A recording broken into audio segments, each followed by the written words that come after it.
on the microphone is your girl official Rose D.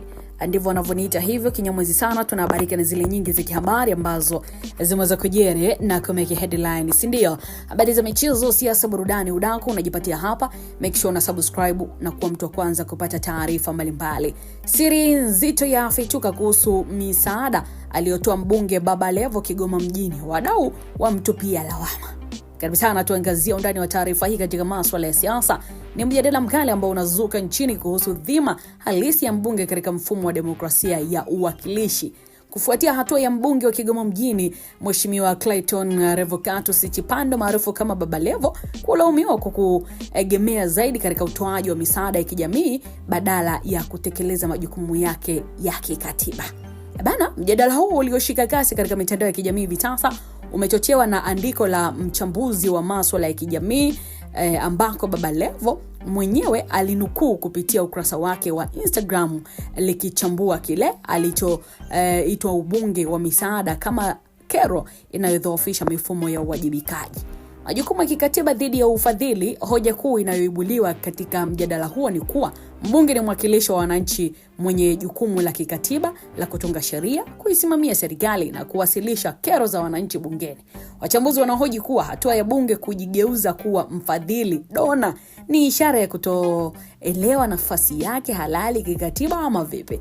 Mbunge anapojifanya mfadhili anaonyesha kutojua nafasi yake. Kutoa misaada ya chakula, pikipiki, madaftari au fedha kama njia ya kujenga umaarufu ni sawa na kununua utu wa wananchi kwa vijisenti, ilisomeka sehemu ya andiko hilo katika ukurasa wa Instagram. Athari za ubunge wa misaada. Mjadala huo umeainisha hoja 6 nzito kabisa zinazoonyesha athari za mtindo huo wa uongozi. Kudhalilisha wananchi, kwa sababu badala ya kupigania sera zitakazoinua maisha ya watu wote, kutoa misaada midogo kunaonekana kama mbinu ya kutawala akili za wananchi maskini. Kukwepa majukumu ya msingi. Inadaiwa kuwa kugawa sadaka ni njia rahisi ya kukwepa kufuatilia kero sugu kama huduma za afya, ajira na maji ambazo zinapaswa kutatuliwa kupitia hoja bungeni. Lakini pia hoja namba 3 ni kujenga utawala wa kifalme. Kwa maana kwamba mfumo huu unawafanya wananchi kuwa watiifu kwa mbunge kama wasaidizi wa mfalme kwa sababu ya njaa badala ya kuwa raia wanaodai haki zao za kimsingi kutoka kwa serikali. Lakini pia iko hoja ya kampeni ya kudumu.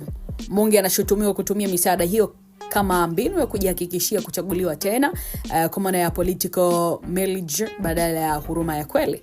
Lakini pia kuvuruga uwajibikaji wa serikali. Inadaiwa kuwa mbunge anapotekeleza majukumu ya serikali kama kununua vifaa vya shule au hospitali kwa mfumo wake, anawapa mwanya viongozi wa serikali kutowajibika kwa kushindwa kwao kutoa huduma. So kutokana na hali hiyo, wadau wametoa wito wa kufanyika kwa marekebisho ya kifikra kupitia njia mbili kuu. Njia kwanza, elimu kwa umma. Wananchi wa Kigoma mjini na Tanzania kwa ujumla wanapaswa kuelimishwa kuwa mbunge si mfadhili bali ni mwakilishi wa kisera. Wanapaswa kumhoji mbunge anaposhindwa kuwasilisha matatizo yao bungeni na si kumpongeza kwa kugawa misaada ya msimu.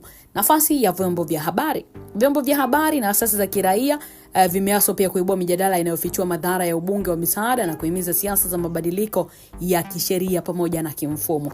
Msimamo wa Baba Levo, ingawa Baba Levo ameshiriki andiko hilo linamkosoa, bado hajaweka wazi kama ni hatua ya kukubaliana na mapungufu hayo au ni njia ya kuwachochea wapinzani wake kisiasa.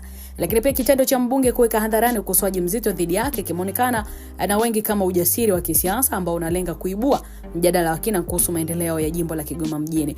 Macho ya wengi hivi sasa yapo kwa wananchi wa Kigoma mjini kuona kama wataendelea kukumbatia misaada hiyo au wataanza kudai wakilishi wa kisera wenye tija zaidi bungeni. Ndicho kitu ambacho kinatakiwa. Tuendelee kupa update mtazamaji wetu nini ambacho kitafuata mara tu baada ya chapisho hilo mjini Instagram. Mimi official Rose D, karibu kwa ajili ya kufuatilia taarifa nyingine mbalimbali.